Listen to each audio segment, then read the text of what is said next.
Hello everyone, welcome to Coping with NSU 101 Episode 3. Today we have with us our honorable guest, the Dean, the School of Health and Life Sciences, Dr. Hasan Mahmud Reza sir.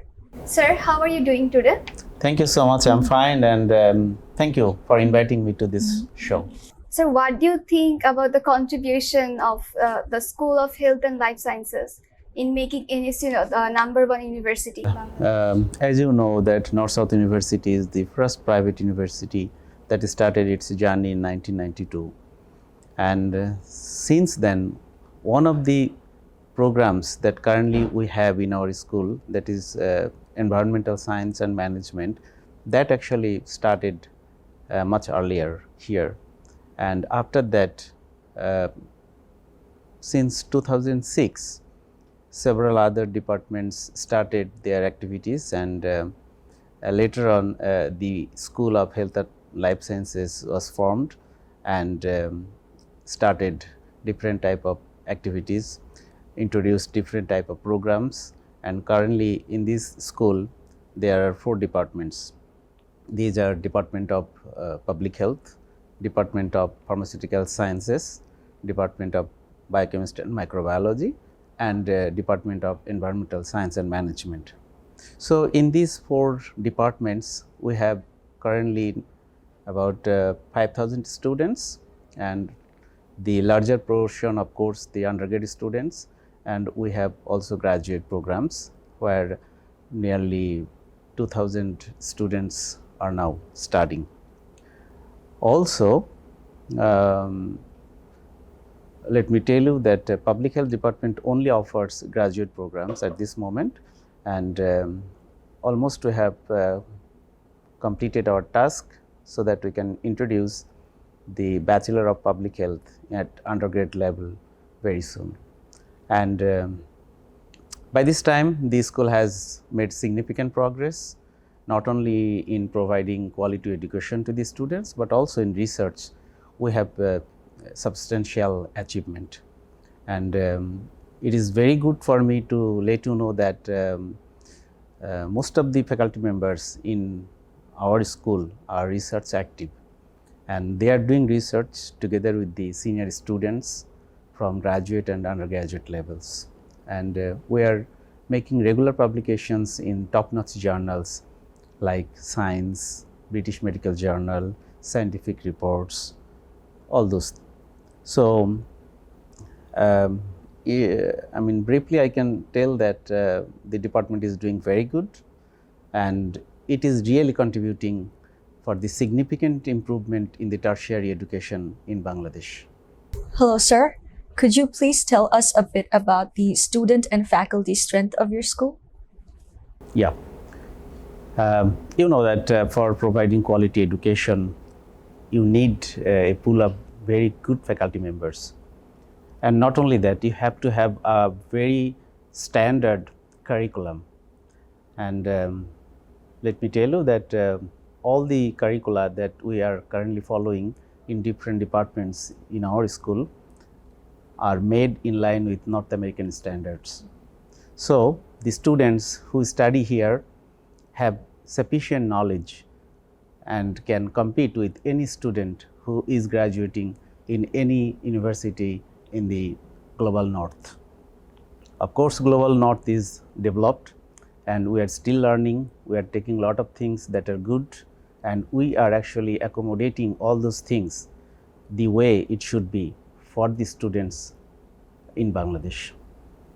And around 70% of our total faculty members have PhD from different universities around the world. They have strong record of research. So, and mostly they are very young. So, you know, young minds can do a lot. They can think differently, and they can bring different type of changes, and they are actually happy to accommodate themselves with the changes. That's why I believe that they always think for doing something good. They always try to do good research. They always look for innovations, and with their current knowledge, they try to educate their students in the best possible way. So our school is actually very strong in terms of experienced and knowledgeable faculty members who have really strength of doing good research. So I am sure that the students who will be studying here, they will not only get the education which is I think up to date, but they will also get the essence of research, and that will actually encourage them to do better research, and they will be encouraged to do higher studies later in their life. Sir, what is your opinion on the effects of AI in academia? Well, this is very new, but this is actually not very new. It started much earlier, but recently we have been learning this thing in a different way. And of course, we all know about ChatGPT. So ChatGPT gives a platform that a student or anyone can learn. But I think for better learning and for authentic and accurate learning, ChatGPT is not the right thing. But this will help you to gain the preliminary knowledge on any topics that you don't know at all. And those who are involved in research, I think they should not use this ChatGPT, as because it gives only some general knowledge. Okay, if you want to learn depth, if you want to learn different type of opinions on a particular subject, then ChatGPT is not going to help you in any way. So you have to retrieve the original research and you have to read those papers, and then you can understand where you are and what you are actually looking for. But I am sure that AI has huge potential. It is in the early stage, but once a lot of research will be done on that, probably it will take a better shape and this can be more usable. Sir, we know that every school has a vision, a goal. So how do you envision the future growth of your school? Surely I would like to see my school will be the top school in this region, not only in Bangladesh, but in this South Asia region. And with this aim, actually, we have been progressing. Pharmacy department started in 2006, and in this short span, this department has become the #1 department in Bangladesh, especially if we consider the private sector. Of course, Dhaka University started 50 years back, so their glory is different. But we are also very glad that we have made significant progress. We have made competent graduates, and that's why our graduates are now leading the pharmaceutical sector. And you will be happy to know that when pharmaceutical industry look for graduates, they actually look for the graduates from North South University. So this is a good achievement for us. We have other departments, and the graduates from those departments are also doing very good. And many of them are doing the leadership role in their professional life. And they are positioned in different organizations, international and national. Many of the graduates have left country for higher studies. They are also doing PhD in top-notch universities in the world. And of course, many of them are enjoying the full scholarships, and some are enjoying the partial scholarships. So by this time, already in the country, all these departments are well known, and we have successfully gained the confidence and trust of the parents as well as the prospective students, and that you can see during our admission test. And just I can say, last time for every 15 students, one student actually succeeded to be enrolled in the Department of Pharmacy. So this is really something that makes us happy.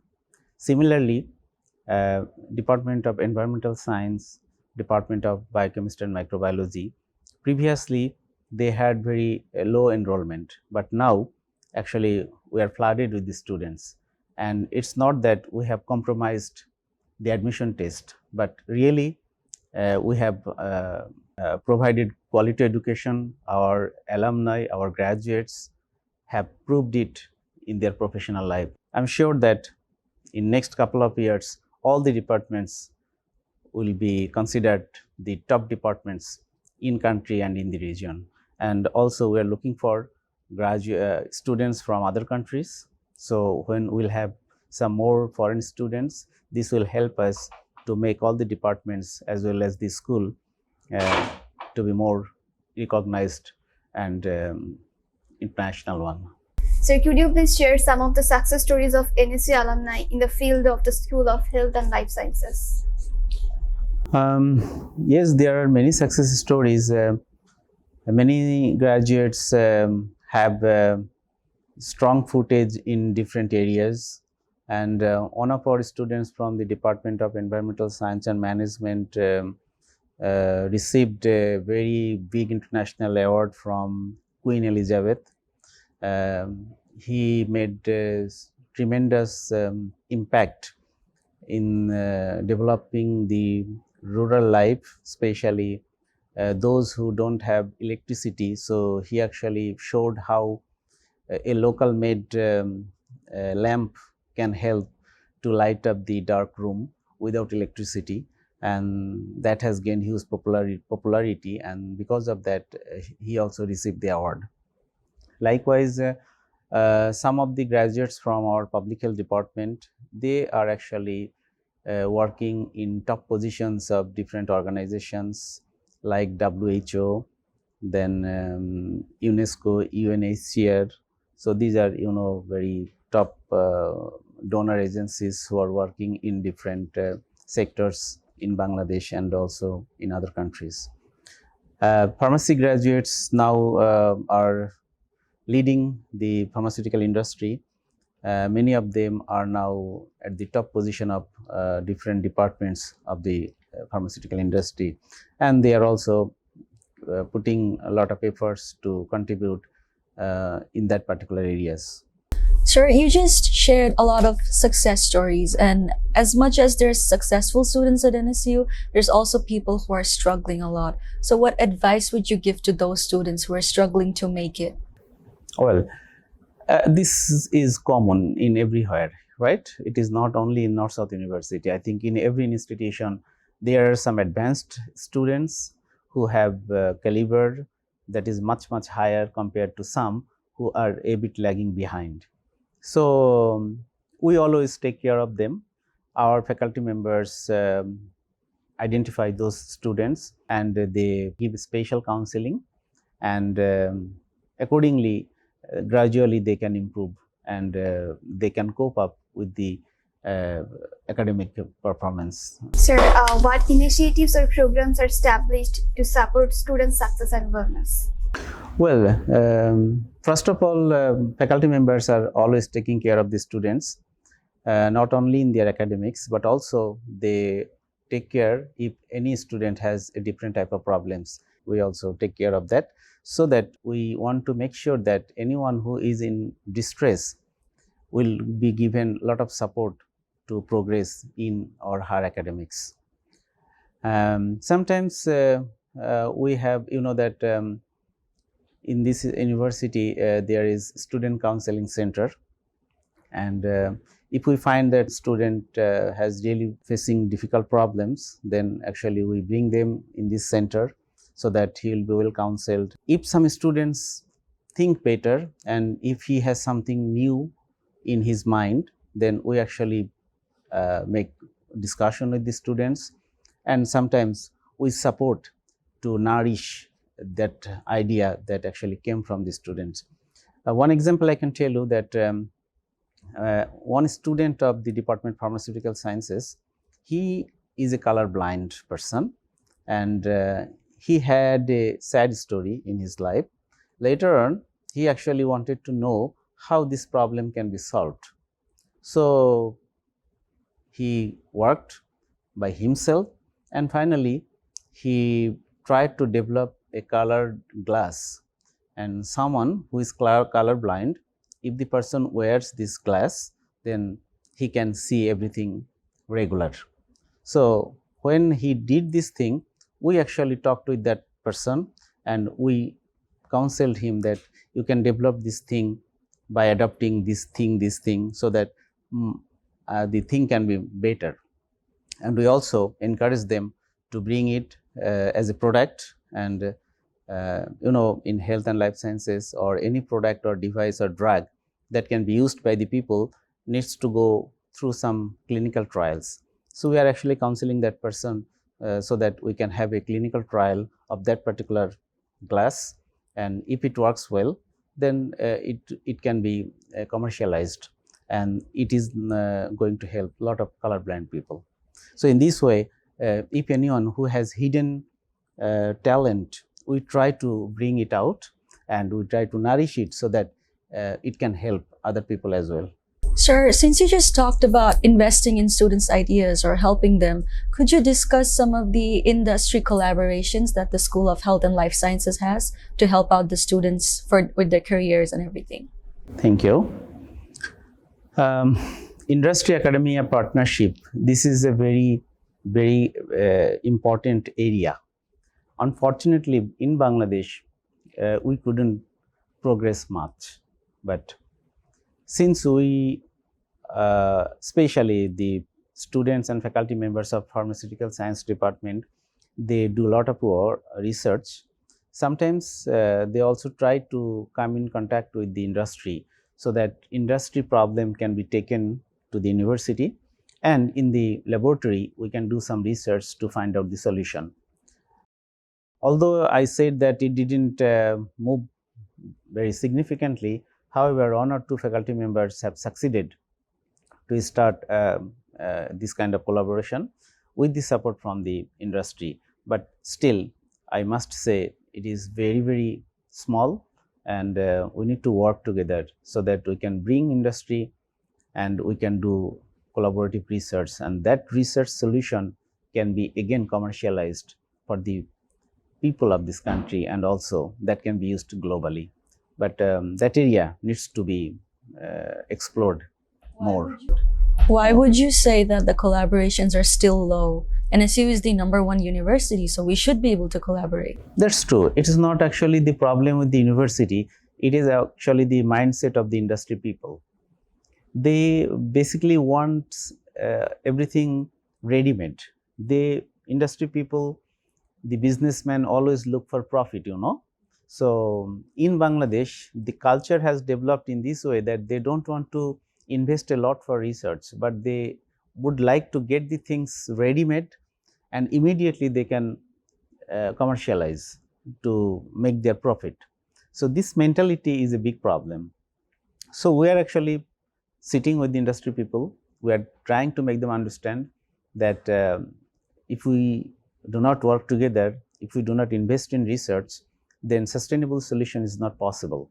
I wish what is not a present today, but tomorrow will be able to do this kind of thing. And of course, North-South University School of Health and Life Science will take the leading part.